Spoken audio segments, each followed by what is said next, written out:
Welcome back to Ireland AM. Now, parents and babies around the country, they're helping school children to develop their emotions in an incredibly healthy way. Yes, and to tell us more, we're joined now by Roots of Empathy project leader Holly Howell, along with a volunteer, Sarah Crosby, and a tiny teacher, Billie. Look at Good morning. Billie. Good morning. Oh, isn't she just beautiful? There has not been a television show presented since Billie came near this studio. Everyone is like, oh, they're rushing out to say hello to her. Hello, everybody. Good morning to morning. all of you. It's absolutely gorgeous to have you all here. Holly, can we start with you and tell us about this programme? Yeah, so Roots of Empathy is an evidence-based programme for all primary school children, and the overall aim of the programme is to increase emotional literacy and increase empathy. So we do this by inviting a local community parent with their baby to visit a class right throughout the school year. So the baby is essentially the children's tiny teacher, because they bring all of the feelings and all of the emotions into the class, whatever they may be. And then our trained Roots of Empathy instructor supports the children to track the baby's development in the first year of life, and to read and name and label the baby's feelings and the baby's intentions. So one of the first questions I think we get asked is, why bring a baby into a class? To help teach children about empathy. Look at Billie. Sorry, Billie's clapping away there. She's going, you were very good there now. Billie, yeah. You were very good, Holly, explaining all that to us. Yeah, so I mean, a baby is the perfect little model of emotion. They have no boundaries around their feelings. If they're having a bad day, they're having a bad day. And they don't mind who sees that or who they share that with, and they don't mind accepting help. So that's really the core foundation of what we're trying to support children to understand, is that all feelings are okay. And it's okay to tell somebody how you feel and to ask for help. And in fact, it's the one thing that we all have in common is our feelings. We all share exactly the same feelings, regardless of whether we're a tiny baby, a child or an adult. We just feel them at different times for different reasons. It's fascinating. So, Sarah, why did you, because I know this is your first time doing it, Billie, hello, darling. Billie, you did it, first of all, with Lennox. Yeah, I did. Your son. I was so lucky I got an Instagram targeted ad. They work. So I got this Roots of Empathy Barnardos programme ad, and I swiped up and I said, I'll apply. And then I didn't hear anything for a little while. Lennox was born in the August. I think I heard around October. And funnily enough, I worked with the woman who was at the time, Julie. I had gone to college with her. And she said, oh, would you still be interested? There's a school that needs you. So I did it with Lennox, absolutely adored it. And then when I had Billie, I was like, right, I definitely want to do this again. So I contacted them again, and I was lucky enough to get placed in another school. So can you tell us, so what happens then? So you bring Billie into the classroom. Yes. And what happens? So they start with a little song. It's absolutely adorable. So there's this green mat in the middle, and the green mat's for Billie, and they know that they're not to be on the mat.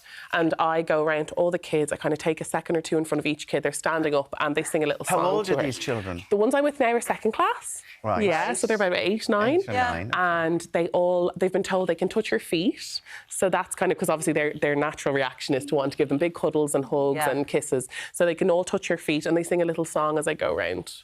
Hello, baby Billie, how are you? And they sing that until I've gone and seen every kid. And then we all sit down together, don't we? We do. And we all sit down together. And then they go through whatever the theme of the week is. Okay. And the kids are just buzzing. Because it's a lot to put your baby in that sort of a way with a bunch of children. And we know that she's completely and utterly safe. But how does Billie react? OK, I'm sorry. Just let her take over everything. She is reacting very well to a bunch of strangers. Yes. So she's clearly made for this. Lennox, your first baby, also did it. Yeah. Is it a lot on a baby, or are they just happy to absorb it? Both of mine have been. I mean, we joke, my husband and I, that we're hardly shy wallflowers ourselves. So our kids are a little bit thrown into the deep end when it comes to being out and about. But they've both taken to it like ducks to water. Now, I know Holly has said other kids are different. Other babies don't love it. Other babies... Yeah, so one of the things that we're trying to, I suppose, support children to understand is that we are all different, So babies engage with the programme in lots of different ways. Sometimes they go into the class and they're happy, and sometimes they go into the class and they're sad, So it just depends on, and really, all feelings are okay. It's one of the first questions we get asked by parents who are interested in participating in the programme is like, what if my baby cries or is having a bad day? And we're like, fantastic, because, all feelings are okay. And that's kind of what we're trying to showcase and support children children to understand.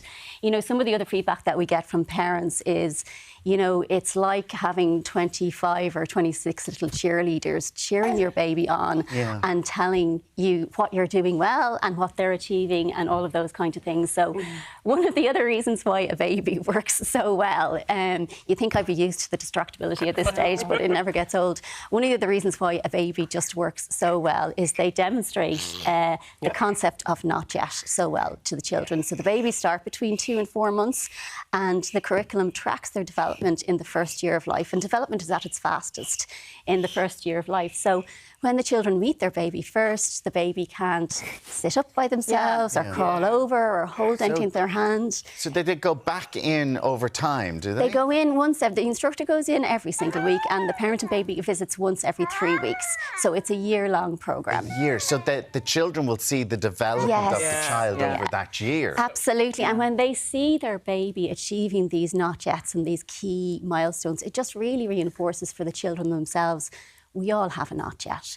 We all have something that we find hard, but it doesn't mean that we're always going to find it hard. Like, it's very much experiential learning with the baby, you know. Because I suppose at that age, there's one thing that we're all worried about, that, you know, everything is centred on you. Yes. Like when you're 8 or 9 years old, you're the centre of the world. Yes. And I'm assuming that with someone like Billie being in the room, they realise, oh, it's not all about me. Yes. And can you see those changes in the school children? Absolutely, and it's one of the things that we're trying. It's one of the things that classroom teachers and schools contact us about the whole time, to say that they notice a marked difference in terms of connection and inclusion in the class.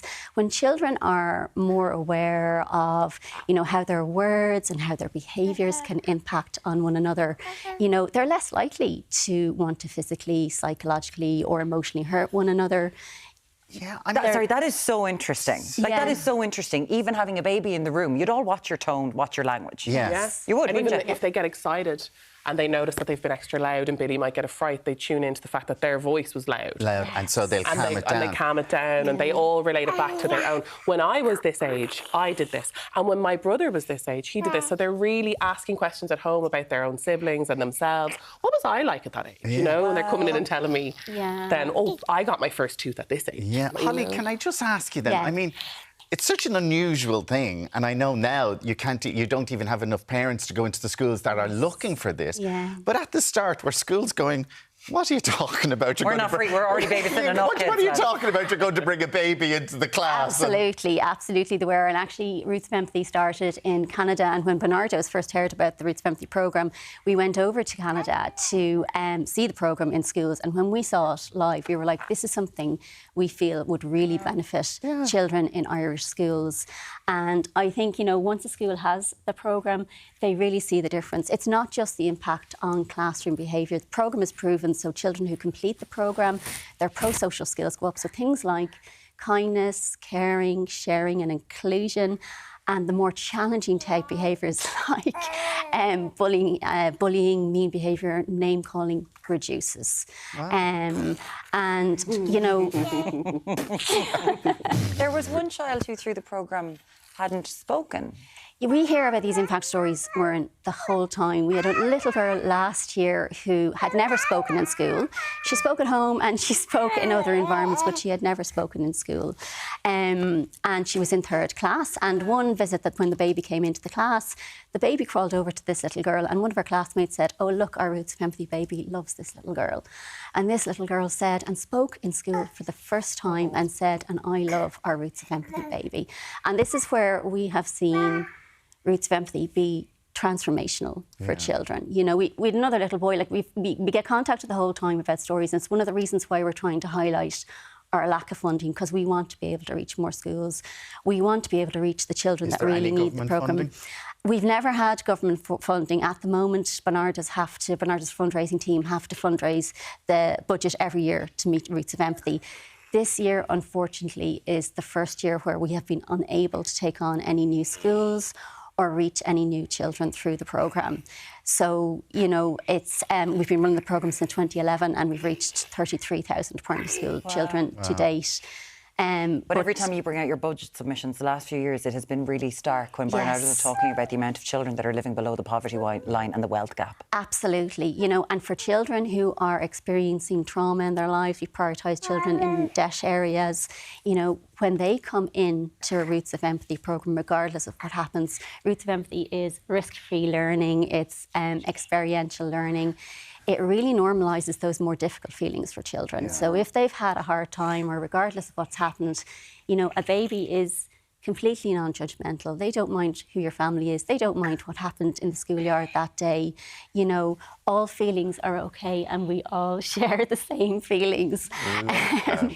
So it's so comforting for children to be able to kind of understand that concept. And it must be amazing for you, Sarah. I love it. Highlight of my maternity leave, really? Honestly. Yeah, and there's a lot of highlights to maternity leave, but that's definitely up there. Just like getting to go in, the kids are buzzing. I mean, you literally can see the excitement from outside the room as you're walking in.